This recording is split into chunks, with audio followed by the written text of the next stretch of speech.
Why, hello there, Nice Tail here. I do hope this video finds you well, and I appreciate you tuning into the channel.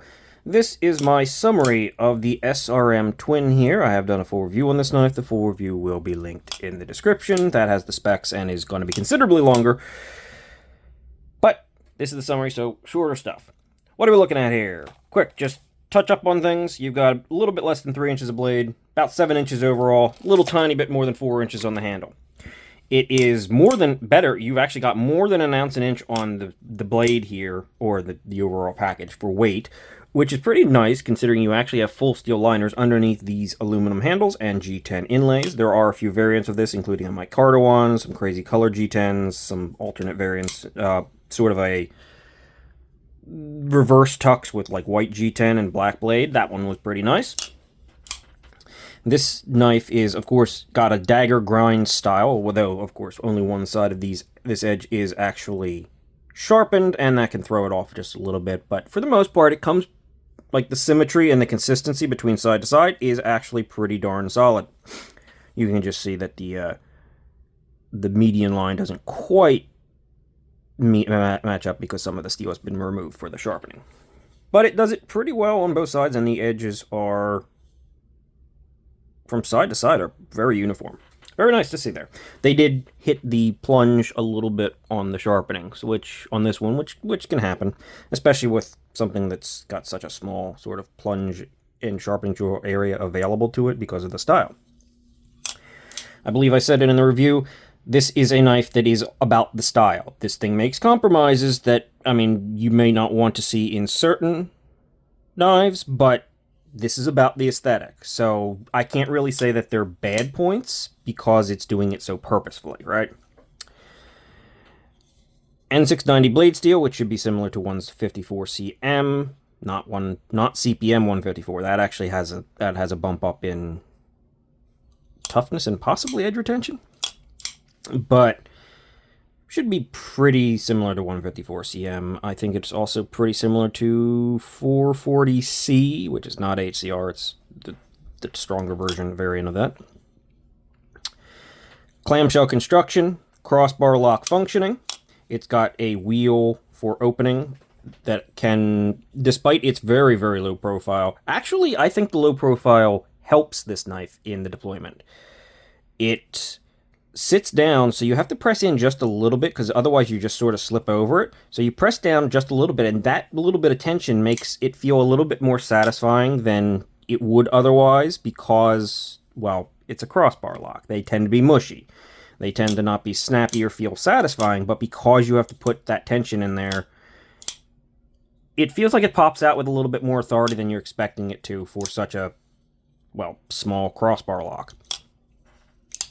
You can top, front, and index finger flick this knife, and you can slow roll it even, though you have to start off kind of right in the top area to get it all the way open before your finger starts getting towards the back there.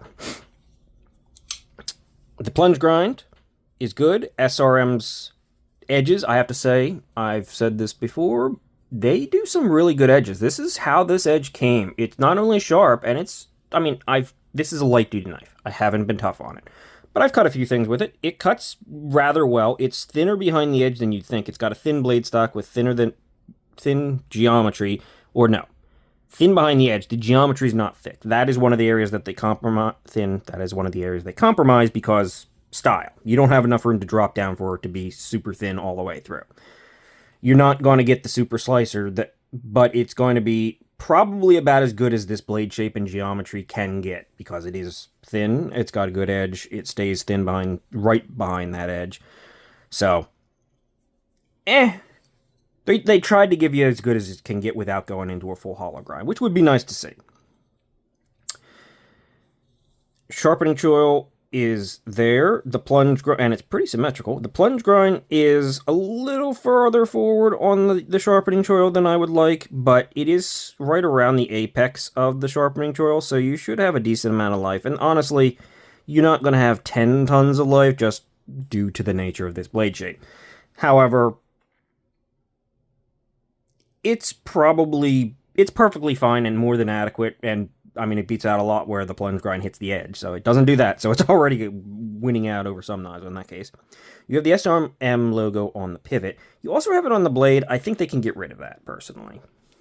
You don't need it twice, and it looks fine and good on the pivot. On the other side, you have the N690. This is the model designation number. That is the Twin, but it is also the 251MB GB. That can stay. Just like the SRM on the other side, this particular code for this knife can probably get taken out, though that's not the most offensive thing in existence either. Most of it's kept pretty small. I mean, you can barely even read the stay ready for more under the SRM, so I mean, I'm not upset with it, especially at not a premium price tag. It's not quite budget. I will talk about that in a minute. But cuts surprisingly good. Solid fit and finish on the blade, and this jimping that sticks out here actually provides a little bit of traction. It's kind of nice. The handles, as I mentioned, are G10. There are some variants. It's not quite fully contoured, but it might as well be. It's just slightly flat right here on the apex, but there's so much rounding going on here that it basically feels contoured.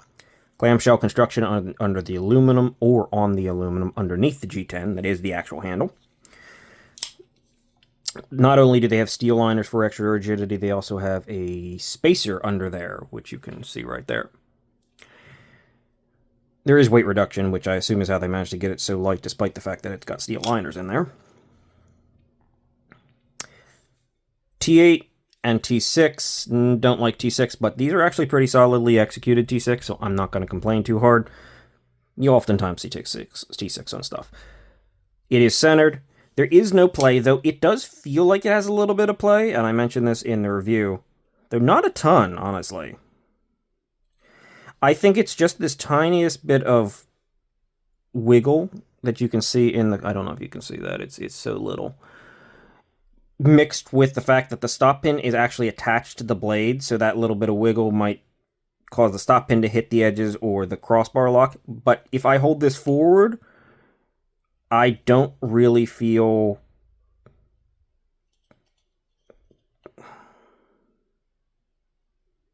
Yeah, no. I don't think it's played play per se. I think it's just a little bit of feeling in the crossbar lock, which also in the review, which this thing has been sitting right next to me, so it's a good example.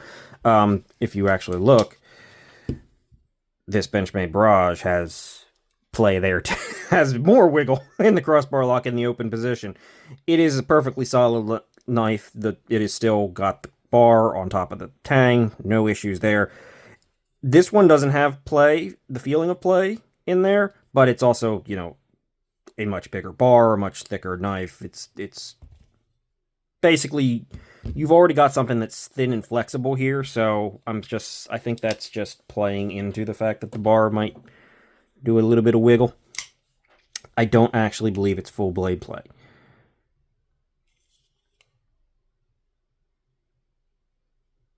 Yeah, it really doesn't feel like blade play to me. It's on bearings, obviously.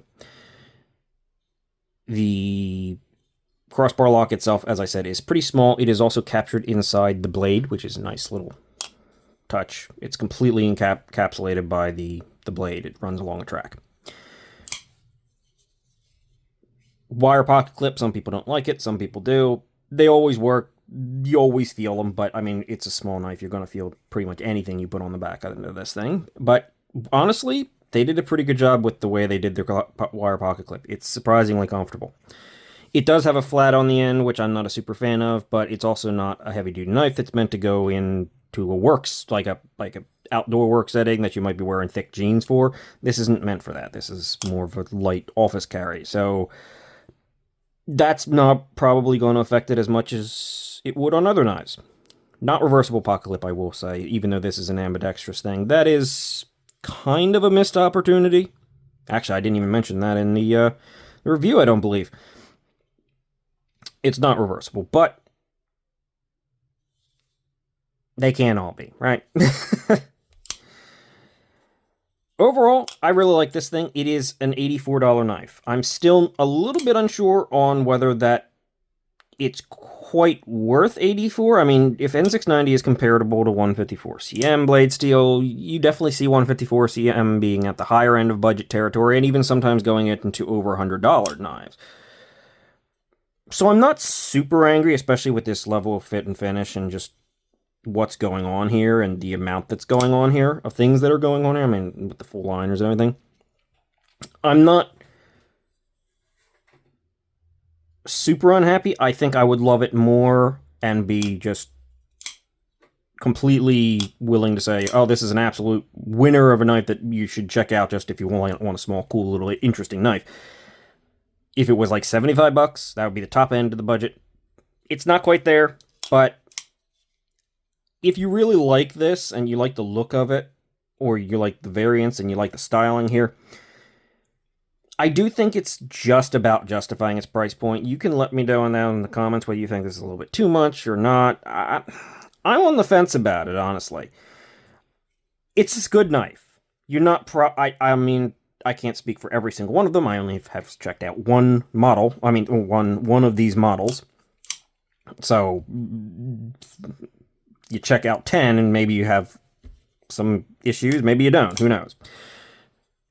But based on what I've seen, it's a solid little knife that's pretty cool, and I think with the styling and the number of things that they've done here and details that they've actually hit right with, like, good pin placement and sharpening jaw and all of it, everything like that, I think it just about justifies its price point, so I'm not going to be too upset about it.